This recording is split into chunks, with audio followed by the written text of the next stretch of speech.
Então agora nós vamos falar sobre determinantes. Fazendo uma revisão bem rápida sobre determinantes, se a gente vai falando sobre matriz um por um, o determinante é o próprio único elemento da matriz.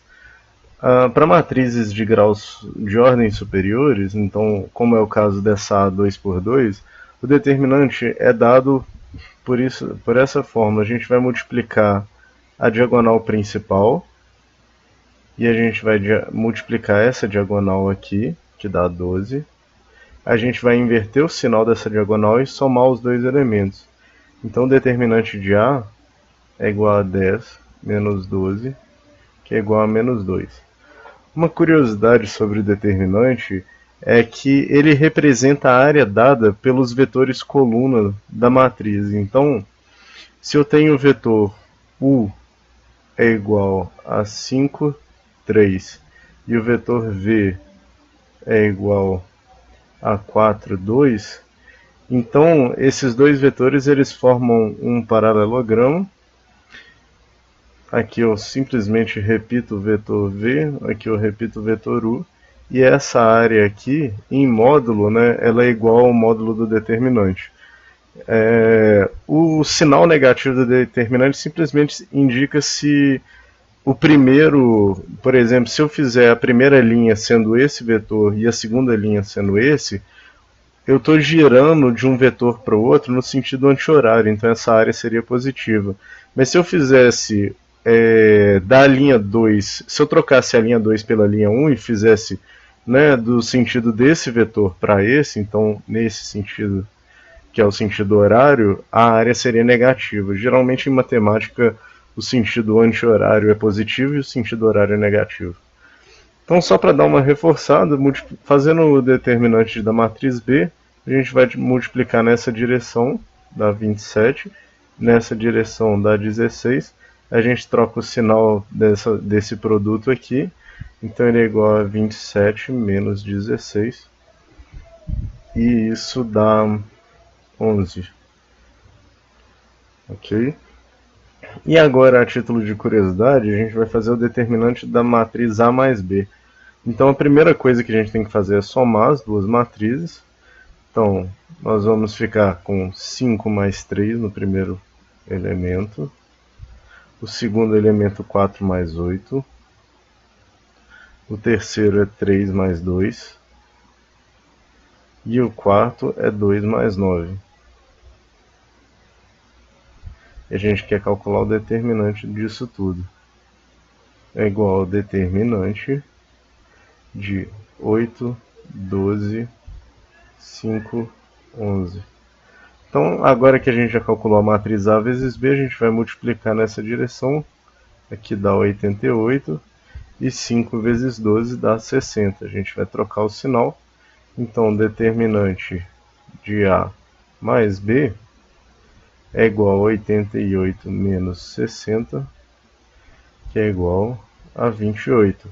Repara que o determinante da soma dessas duas matrizes não é a soma dos determinantes, ou seja, o determinante de A mais B é 28, mas é diferente do determinante de A mais determinante de B, que é igual a 9. Então, é sempre bom lembrar que quando a gente está somando, é como se a gente tivesse, né? Cada uma das matrizes são um par de vetores em R2, então é como se esse daqui fosse o vetor A1, A2. Esse vetor aqui é o vetor a coluna 1 de B, a coluna 2 de B. Então a gente vai somar o B2 com o A2 e o A1 com o B1. Inclusive esses vetores eles podem se anular completamente, né? E poderiam, não é esse caso, mas eles poderiam se anular completamente enquanto que a área deles separadamente, ou seja, o determinante das matrizes separadas, não seria nulo.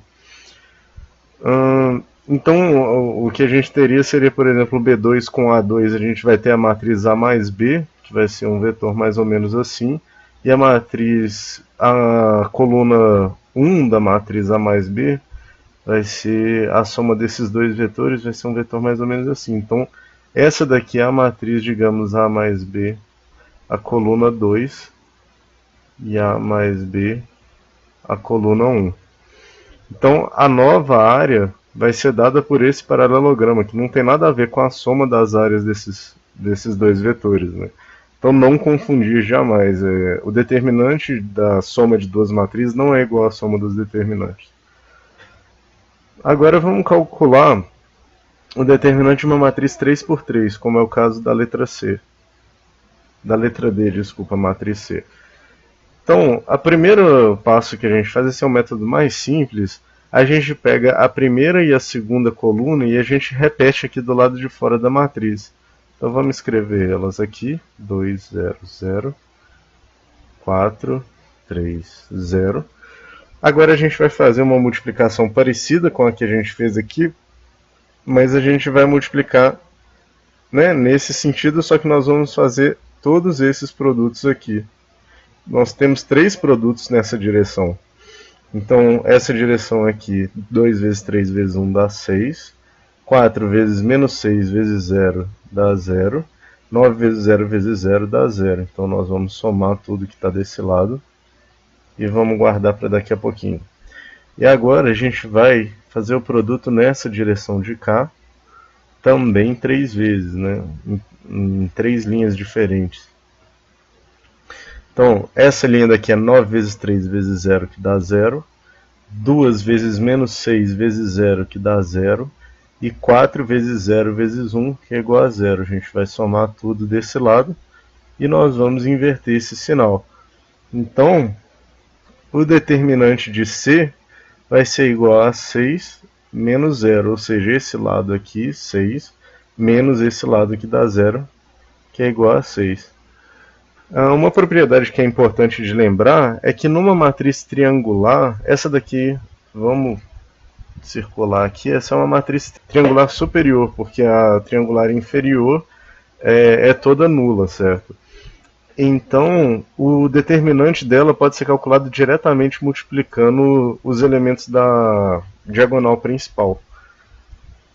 Então essa é uma matriz que a gente não precisava ter todo esse trabalho, né, para calcular o determinante. Mas a matriz D, ela é um pouquinho mais difícil. A gente realmente precisa usar esse método de repetir as duas colunas para poder fazer o determinante. Então vamos lá. Repetindo a primeira coluna, 1, 0, 2. Agora a segunda coluna, 0, 2, 2. Nós vamos fazer primeiro nessa direção positiva esses 3 produtos. Então aqui vai ficar 1 vezes 2 vezes 1, que é igual a 2. 0 vezes menos 1 vezes 2 é igual a 0. 1 vezes 0 vezes 2 é igual a 0. E agora a gente faz na direção oposta. Então 1 vezes 2 vezes 2, 4. 1 vezes menos 1 vezes 2 dá menos 2. E 0 vezes 0 vezes 1 dá 0. E a gente vai trocar o sinal desse lado. Somando os dois lados, então a gente fica com o determinante de D é igual a menos, abre parênteses, 4 menos 2 mais 0, que é igual a 2, mais 2 mais 0 mais 0. Então esse determinante aqui é nulo. Agora, o que significa o determinante ter dado nulo? Então, numa matriz 2×2, o determinante significa a área do paralelograma formado pelos 2 vetores coluna dessa matriz, certo? Numa matriz 3×3, o processo é parecido, só que como a gente tem 3 vetores, e esses vetores estão no R3, a gente vai ter a área do paralelepípedo formado por esses vetores, certo? Então, a gente forma uma figura, o desenho não é dos melhores não, mas a gente vai formar um paralelogramo, um paralelepípedo, perdão. E o determinante da matriz 3×3 vai ser o volume do determinante, bom, não a matriz A, né? Mas o determinante de D, por exemplo, seria o volume formado por esses 3 vetores do paralelepípedo. Agora, o que acontece? Se o volume for zero, ou seja, se o determinante for zero, isso significa que um desses vetores, na verdade, ele está dentro desse plano aqui, certo? O plano formado pelos outros 2 vetores. Então a gente, na verdade, não tem um volume, a gente tem uma área, né? Então, como o determinante deveria dar um volume, esse volume é nulo. Então o que, que isso significa? Esses três vetores aqui, pelo menos um deles é linearmente dependente dos outros dois, né? Poderia ter um caso extremo também em que os três vetores seriam colineares, né? Então nem mesmo uma área eles formam só uma reta, um comprimento. Que seria o caso de uma matriz 1 por 1, né? A matriz 1 por 1 é só um escalar na reta R. Né? Então, matriz 1 por 1 basicamente é essa distância aqui do ponto 0 até o ponto 1, 1. Então a matriz, né, de ordem 3 quadrada, quando a gente acha o determinante dela, a gente está calculando o volume. Se o volume for nulo, isso significa que pelo menos um dos vetores é linearmente dependente dos outros dois.